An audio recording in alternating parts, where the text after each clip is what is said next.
Assalamualaikum warahmatullahi wabarakatuh. Selamat berjumpa lagi bersama saya pada kuliah hukum internasional ya. Pada kuliah hari ini kita akan membahas tentang teritori ya atau wilayah negara ya.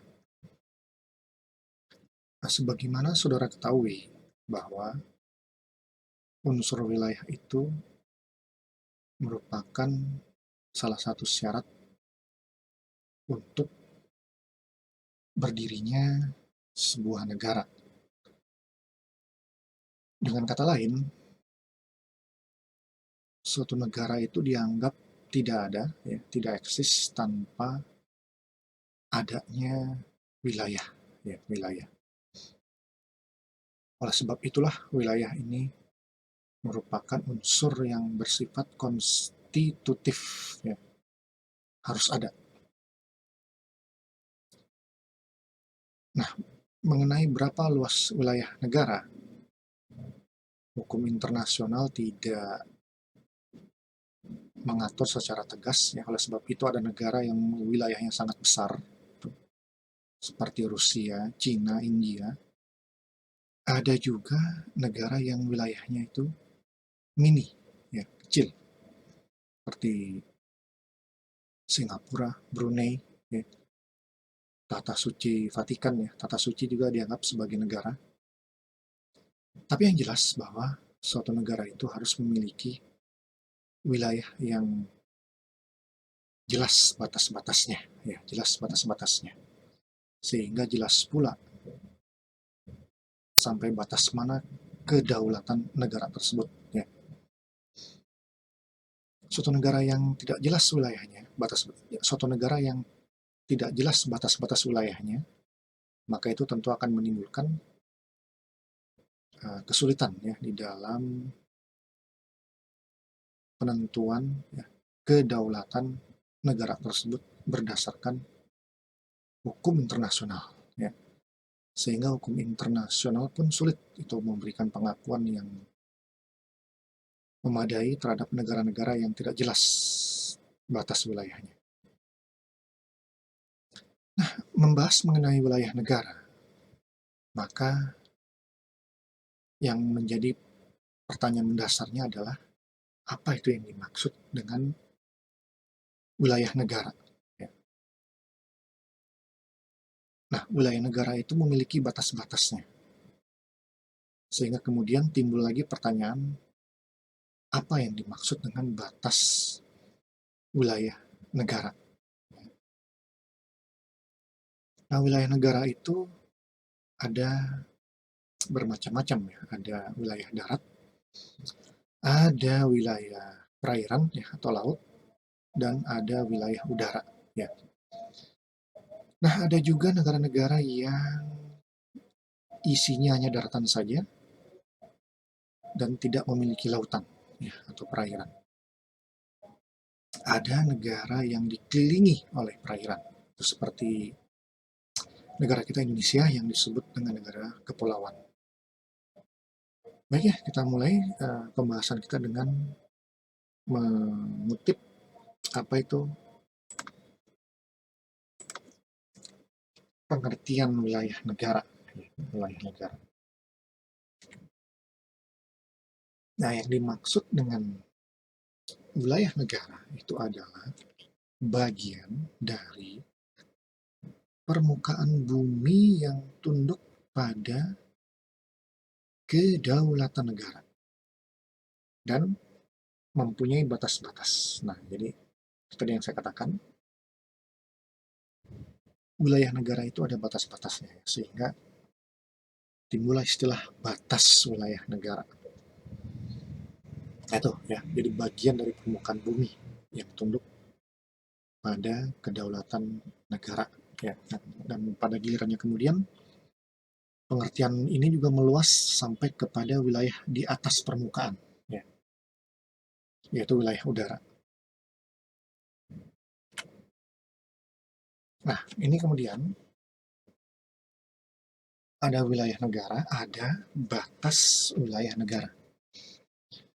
Nah, yang dimaksud dengan batas wilayah negara itu adalah garis-garis imajiner di permukaan bumi yang memisahkan wilayah negara yang satu dengan wilayah negara yang lain. Jadi, kalau kita melihat sebuah peta, nah itu ada garis-garis imajiner, ya, yang ada yang putus-putus, yang ada warna merah, ada yang nyambung, dan seterusnya. Itu di permukaan bumi, ya, yang memisahkan wilayah negara yang satu dengan wilayah negara yang lain. Baik, kita lihat sekarang garis-garis imajiner yang dimaksud di dalam sebuah peta. Ya.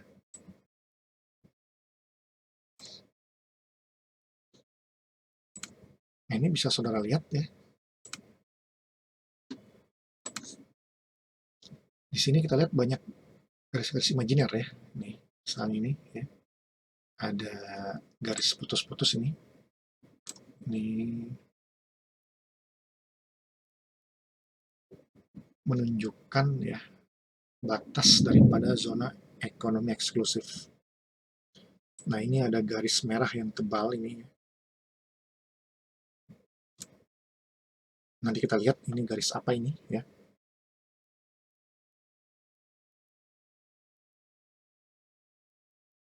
Ada juga ini garis merah yang tebal ini ya. Nanti kita lihat ini apa yang maksudnya ya. Nah, itu yang dinamakan dengan garis-garis imajiner ya.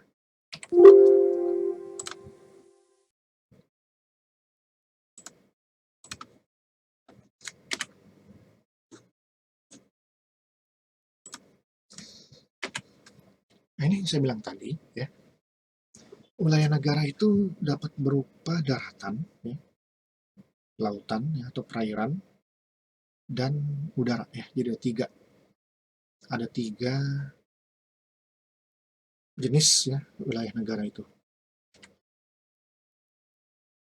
Sekarang kita lihat wilayah daratan.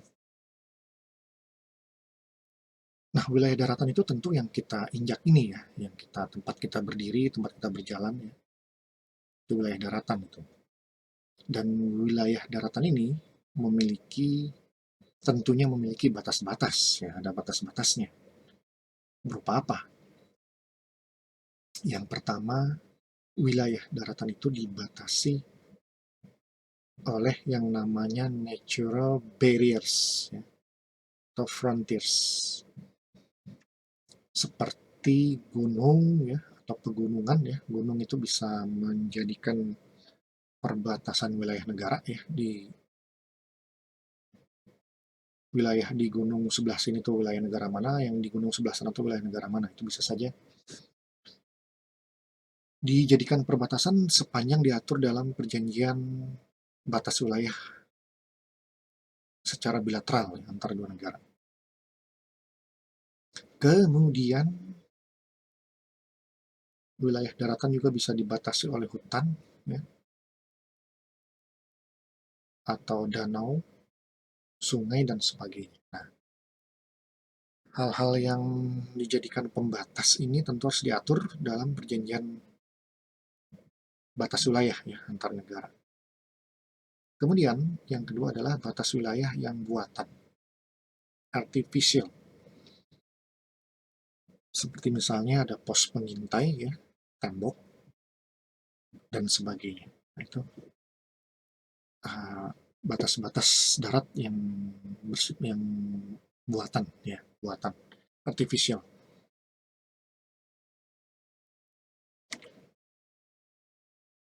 Nah, ini yang saya katakan tadi ya, setiap perbatasan wilayah itu ditentukan melalui perjanjian, namanya perjanjian perbatasan ya, perjanjian perbatasan. Nah, di dalam perjanjian perbatasan ini juga biasanya diatur ketentuan mengenai demilitarisasi ya. Dan ada juga ketentuan zona netral. Nah, apa itu demilitarisasi dan zona netral. Nanti kita lihat. Nah, demilitarisasi adalah suatu wilayah yang mempunyai jarak tertentu dihitung dari perbatasan, ya. Jadi yang menjadi titik awal penghitungannya itu adalah perbatasan. Tarik garis sampai jarak tertentu, ya, keluar perbatasan, di mana di wilayah itu tidak boleh dilakukan kegiatan atau aktivitas militer. Nah, zona demilitarisasi ini berlaku pada situasi damai. Kemudian ada lagi zona netral, yaitu wilayah yang tidak boleh dijadikan ajang berperang. Nah, ini berlaku pada saat situasi perang. Jadi, kalau ada negara-negara yang berperang, nah itu ada zona-zona tertentu yang tidak boleh dipakai untuk tempat berperang. Nah, ini dinamakan dengan zona netral.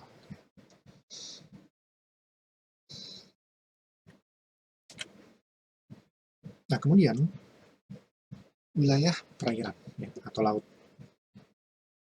Nah, kalau kita berbicara wilayah perairan atau laut, nah berarti kita berbicara mengenai hukum laut, ya. Dalam hal ini ada hukum laut nasional dan ada hukum laut internasional, ya. Tentu dalam hal ini yang lebih kita kedepankan adalah hukum laut internasional, ya.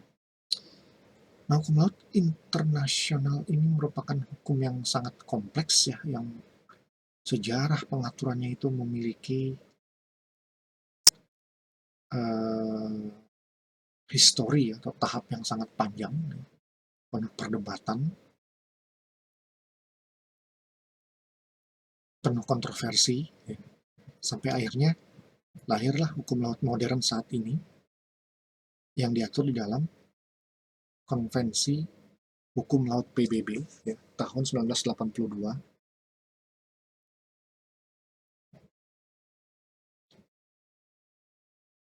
yang kemudian konvensi ini menjadi hukum internasional universal, ya, universal. Itu ya, konvensi PBB tahun 1982 tentang hukum laut. Itu dalam bahasa Inggris biasa disingkat UNCLOS, ya. UNCLOS 1982. UNCLOS itu merupakan singkatan dari United Nation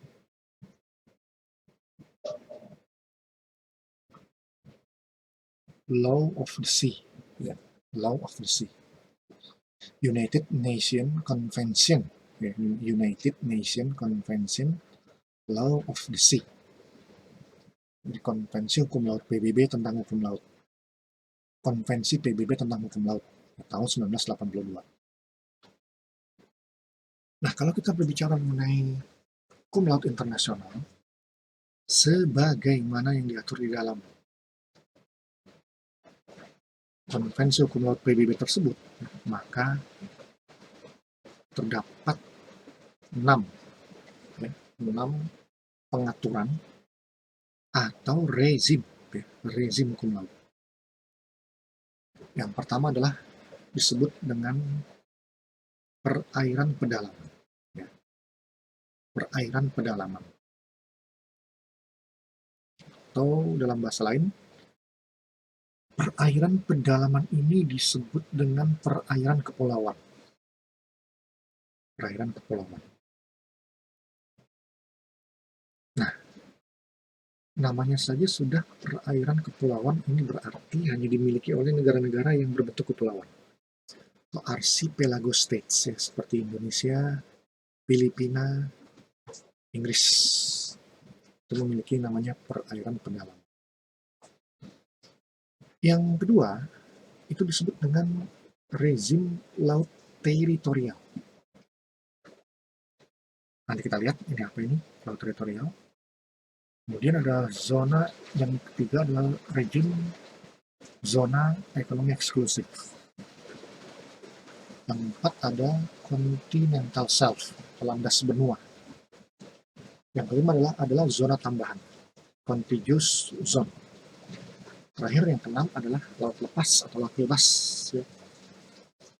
Namanya juga sudah laut lepas, sudah laut bebas, ini berarti di sini tidak ada kedaulatan negara. Di sini adalah laut yang tidak dimiliki oleh negara manapun. Ya. Makanya disebut laut lepas atau laut bebas, dalam bahasa Inggris disebut open sea. Baik, kita mulai dari perairan pedalaman. Apa yang dimaksud dengan perairan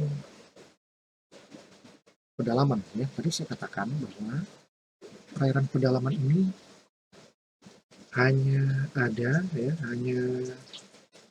diakui di negara-negara kepulauan seperti Indonesia, Inggris, Filipina itu adalah negara kepulauan. Nah, di negara kita, Indonesia, konsep negara kepulauan ini mulai diterapkan, diklaim oleh negara kita melalui Deklarasi Juanda tahun 1957. Nah, jadi deklarasi inilah yang merupakan deklarasi revolusioner ya, karena mengklaim secara sepihak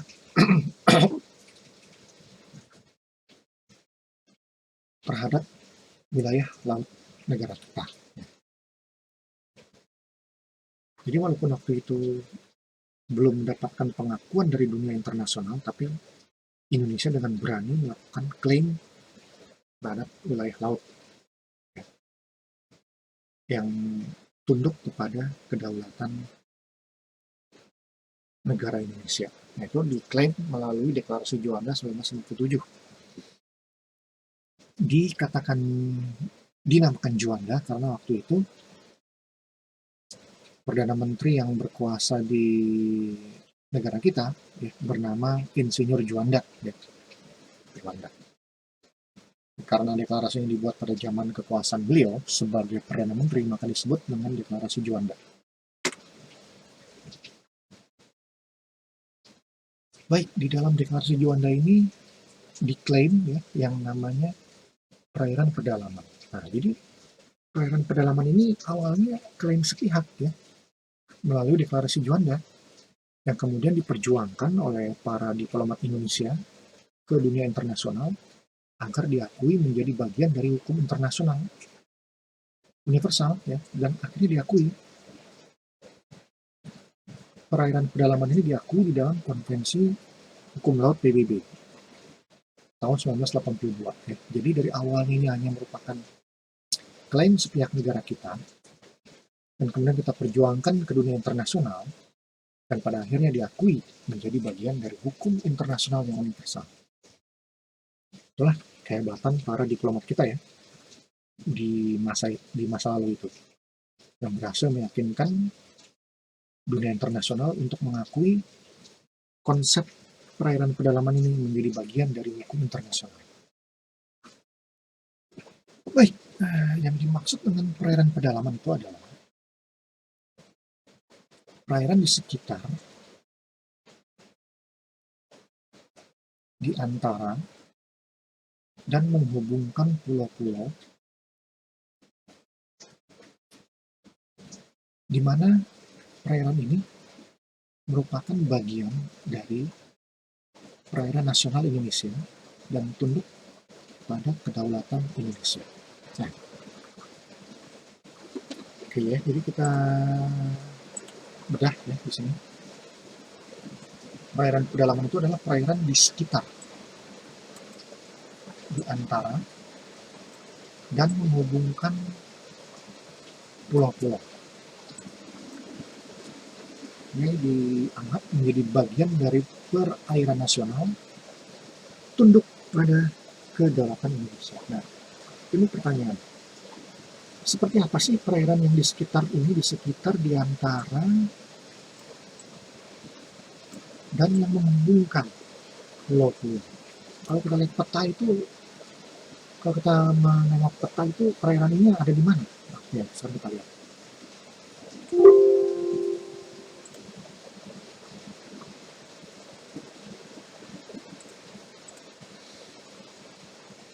Nah, perairan yang di antara ya, di sekitar dan yang menghubungkan pulau-pulau. Nah, saudara bisa lihat itu ya. Di sini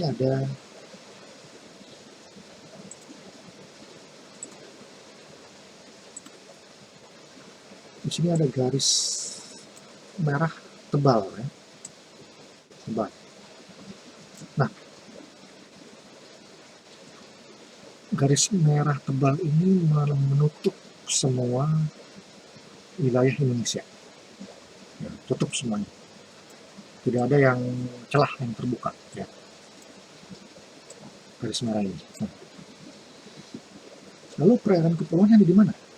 Perairan yang di antara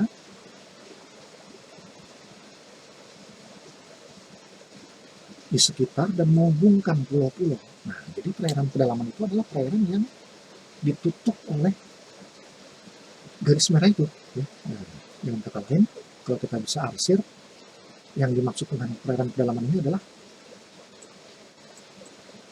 ini, ya, yang saya garis merah ini.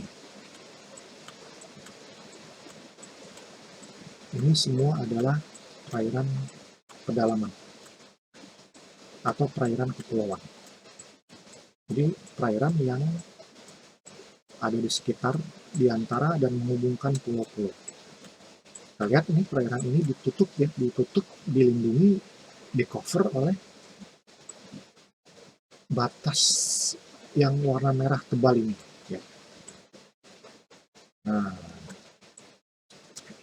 jadi perairan pedalaman itu ada yang berada di dalam garis merah itu, ya. Yang di cover oleh, maaf ini enggak, yang salah ini. Yang di cover oleh garis merah itu. Jadi dia adanya di dalam. Dia menghubungkan antar pulau, ya, di antara pulau-pulau dan di sekitar pulau-pulau. Nah, itu ya, itu apa namanya perairan pedalaman. Oke, itu perairan pedalaman ya. Jadi dia adanya di dalam wilayah pulau-pulau ini ya, yang ditutup oleh garis merah yang tebal ini yang tadi sudah saya tandai ya.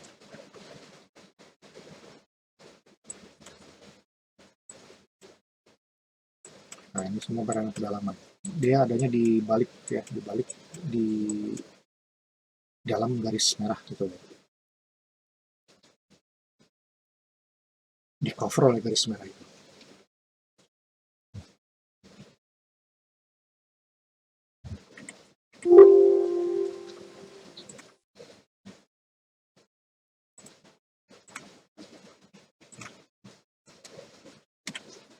Nah, kemudian yang kedua adalah laut teritorial. Jadi saya tegaskan dulu, baik laut perairan pedalaman, untuk laut pedalaman, dan laut teritorial ini keduanya tunduk kepada kedaulatan negara. Jadi berada di bawah kuasa penuh Indonesia. Laut teritorial itu adalah laut, ya, jalur laut yang paling dekat dengan pantai. Bahkan laut teritorial ini dianggap sebagai lanjutan dari daratan, ya, karena sangat dekatnya dengan pantai. Nah, di dalam laut teritorial, negara memiliki kedaulatan penuh.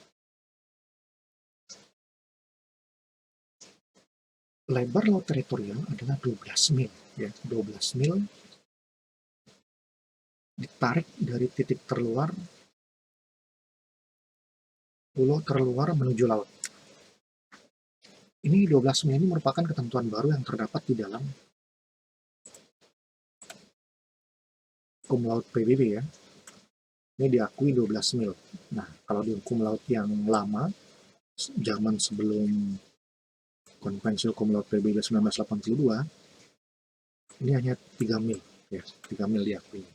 Kemudian Indonesia ikut memperjuangkan agar mendapat pengakuan jarak 12 mil ini yang akhirnya diakui dalam Konvensi Hukum Laut PBB.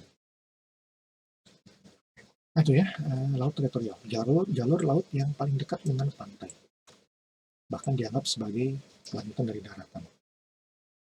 di mana terhadap laut tersebut negara memiliki kedaulatan penuh. Baik, kalau kita lihat peta itu di mana tuh? Di mana tuh letaknya?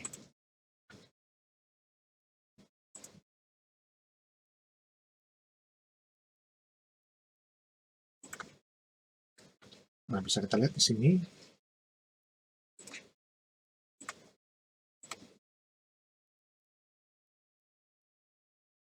Laut teritorial itu adalah sepanjang garis merah tebal ini ya. Ini nih yang saya kasih tanda ini. Nah, ini laut teritorial nih. Jaraknya 3 mil, jaraknya 12 mil nih ya. Ini ya yang saya arsir. Ya, itu adalah laut teritorial ya. Jadi laut teritorial itu jaraknya setebal garis merah tebal ini ya. Nah, ini jadi lebar garis merah yang tebal ini itu merupakan laut teritorial yang jaraknya 12 mil.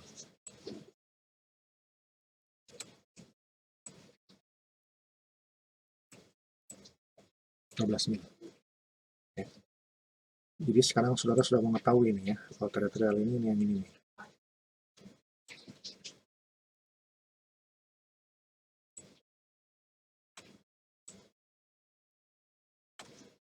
Itulah disebut dengan laut teritorial. 12 mil.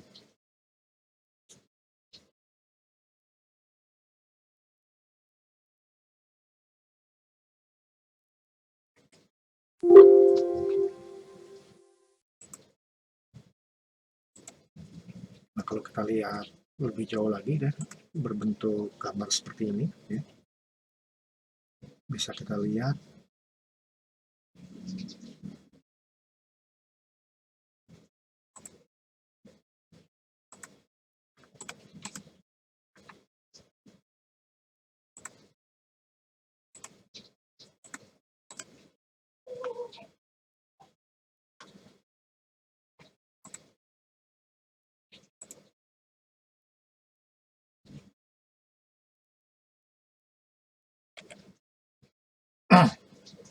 bisa kita lihat di sini ya. Ini ya, laut teritorial ya, yang lebarnya 12 mil ya. Laut teritorial ini mulai ditarik dari titik terluar ya, pulau terluar. Nah, ini yang garis putus-putusnya ini sebagai patokan dari titik terluar pulau terluar. Kemudian ditarik ke laut ya, sejauh 12 mil. Nah, itu kira-kira gambaran gampangnya ya, seperti itu. Nih, laut teritorial.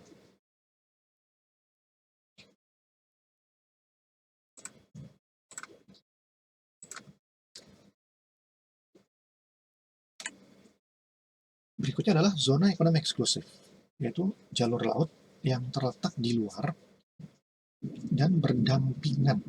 Nah, jadi dia tumpang tindih ya, berdampingan tumpang tindih dengan laut teritorial ya.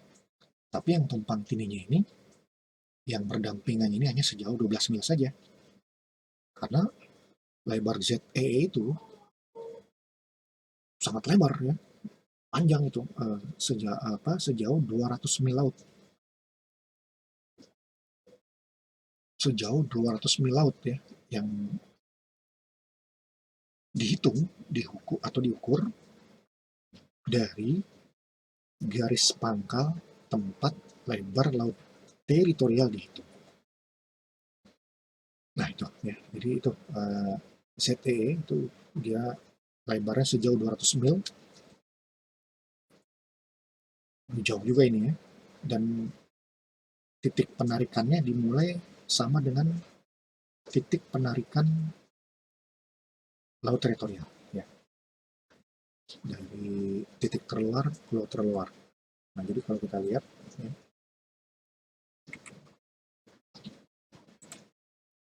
di gambar penarikan ZE ini sama titiknya dengan penarikan laut teritorial yang lihat, saudara bisa lihat nih sejajar ini. Tapi kalau laut teritorial itu hanya sejauh 12 mil, sedangkan ZE itu dia lebih jauh lagi ya, lebih lebar lagi sampai 200 mil. Ya. Nah, jadi kita lihat di sini sejauh 12 mil ada tumpang tindih ya antara laut teritorial dengan ZE. Berdampingan ya sejauh 12 mil. Lewat 12 mil maka ZE itu dia tidak berdampingan lagi dengan laut teritorial, dia terus ditarik menuju laut sampai 200 mil maksimal.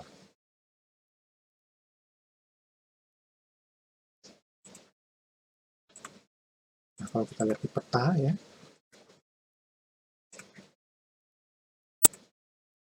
yang mana itu? ZE. Nah, ZE inilah. Ini ZE ini adalah, ini dia, garis yang putus-putus. Nah, ini yang dimaksud dengan ZTE. Ya. Jadi sekarang saudara sudah tahu ZTE itu yang mana. Nah, bagaimana kalau penarikan ZE ini tidak mencapai 200 mil karena bertabrakan dengan wilayah negara lain?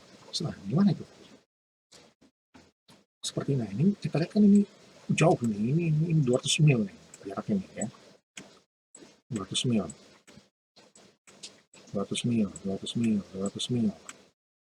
Tapi ada yang di sini yang ini tidak mungkin mencapai 200 mil nih. Nah, ini kurang dari 200 mil. Karena ini berbatasan dengan Filipina. Filipina. Nah, bagaimana kalau yang seperti ini? ZE kita tidak mencapai 200 mil, karena kalau ditarik 200 mil, itu tubrukan dengan negara lain. Ya. Dengan wilayah negara lain. Dalam halnya Filipina. Ya, berarti di perbatasan dengan Filipina ini, ZE kita tidak akan mencapai 200 mil.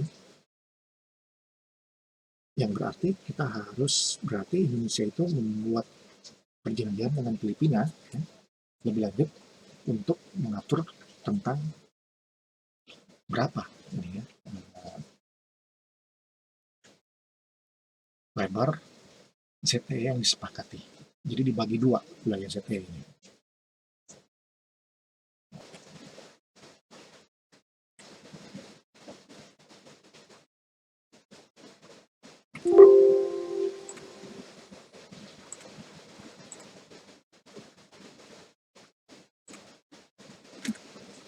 Nah, berikutnya itu adalah yang disebut dengan rezim continental shelf, ya, atau dalam bahasa kita itu landas benua, yaitu daerah dasar laut ya, atau lapisan tanah di bawah laut yang berbatasan dengan pantai, tetapi berada di luar daerah laut teritorial sampai kedalaman 200 meter atau daerah yang lebih dalam lagi, di wilayah mana dimungkinkan untuk melakukan eksploitasi sumber-sumber alam di daerah tersebut. Nah, ini ya, ini konsep daripada landas benua atau continental shelf. Kalau di gambar ini kita lihat ya, continental shelf itu ya, atau landas kontinen itu ada di sini ya. Ini, saudara bisa lihat nih ya, yang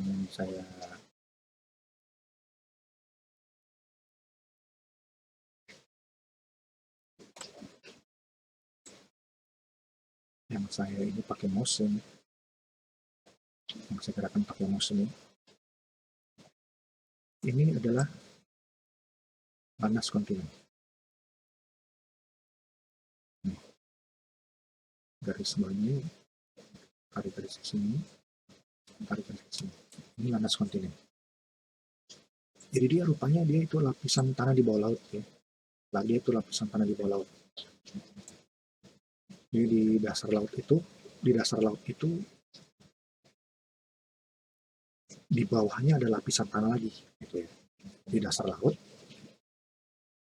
lautnya mencapai dasar ya. Nah, di bawah dasarnya itu ada lapisan tanah lagi. Nah, itu disebut dengan landas kontinen. Landas kontinen. Nah, lapisan tanahnya itu ya, dia sampai mencapai kedalaman 200 meter ya, atau bahkan bisa lebih. Ya. Nah, di situ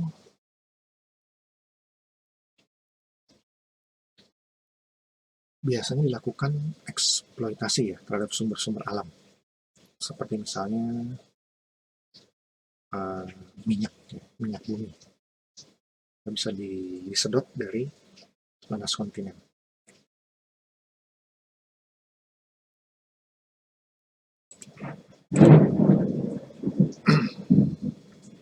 Satu ya, rezim yang keempat ya, continental shelf atau landas kontinen.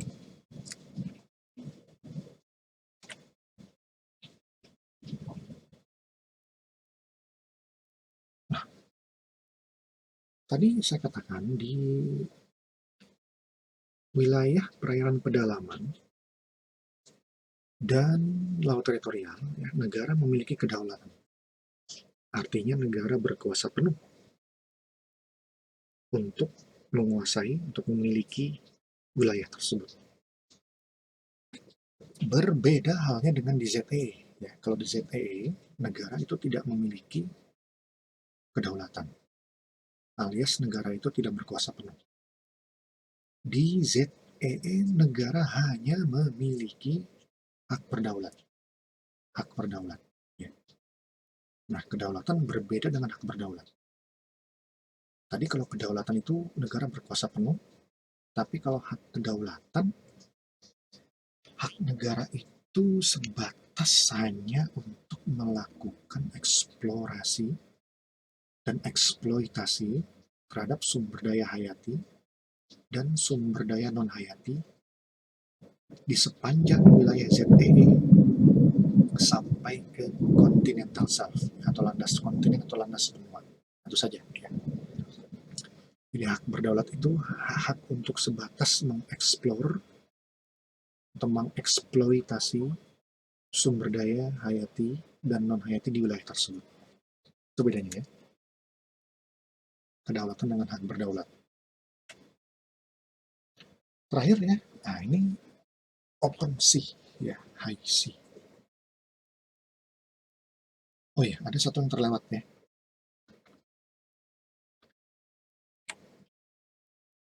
Sebelum kita ke open sea itu ada namanya contiguous zone, ya. Zona tambahan ya, contiguous zone, zona tambahan. Nah, zona tambahan ini terletak di sekitar ZEE ya, di ZEE. Ini di sini nih, daerah sini ya, di daerah sini.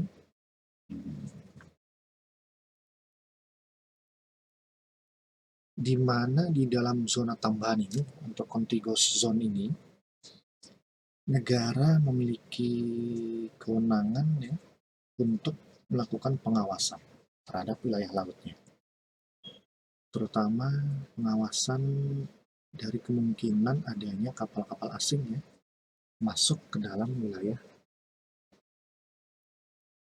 ZE Indonesia, ya, ZE Indonesia, atau bahkan sampai ke laut teritorial. Nah, itulah gunanya adalah adanya zona tambahan ya, atau contiguous zone.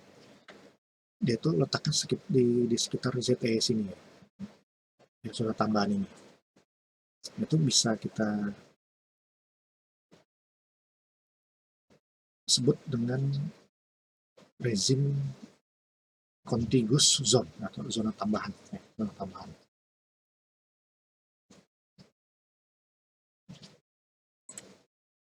Nah, berikutnya adalah yang disebut dengan zona laut bebas. Ya. Zona laut bebas atau open sea, ya, high sea. Yang saya katakan tadi ya, Laut bebas ini merupakan laut yang tidak dimiliki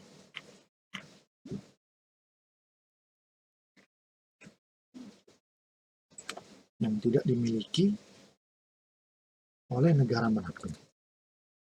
Ya, namanya juga laut bebas ya, tidak dimiliki oleh negara manapun. Nah, dalam laut bebas ini ada beberapa ketentuan hukum internasional yang berlaku. Yang pertama, di dalam hukum internasional ya, di laut bebas berlaku kemerdekaan melakukan pelayaran bagi semua negara. Freedom of the high sea. Nah, jadi bebas untuk melakukan pelayaran bagi semua negara. Kemudian juga di laut bebas itu berlaku ketentuan HI bahwa ada kebebasan untuk menangkap ikan. Nah, silakan untuk negara-negara yang ingin menangkap ikan di laut bebas itu silakan ya, dengan segala risikonya ya, karena laut bebas itu adalah laut yang sangat luas gitu, dan uh,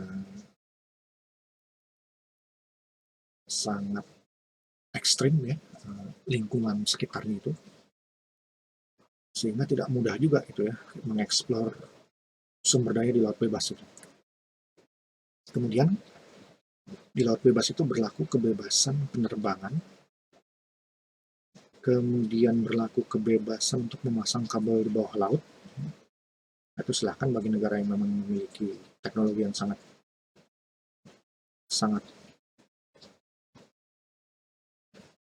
mutakhir gitu, mampu masang kabel di bawah laut bebas, ya itu silakan. Bahkan laut bebas ini boleh dijadikan ajang berperang. Gitu ya. Nah,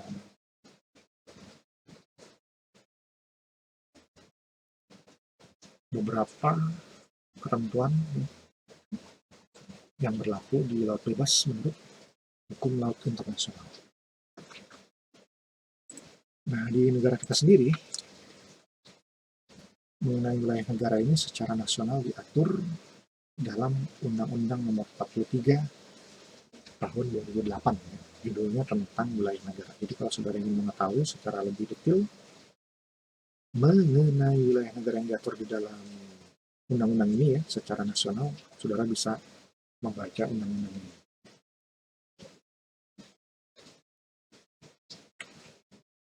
Oke, itu dulu bisa saya sampaikan ya pada pertemuan kali ini. Terima kasih sudah menonton video perkuliahan ini. Oke. Nanti dalam kuliah berikutnya kita lanjut lagi ke materi yang lain lagi. Lebih kurangnya mohon maaf. Wassalamualaikum warahmatullahi wabarakatuh. Salam sejahtera untuk kita semua.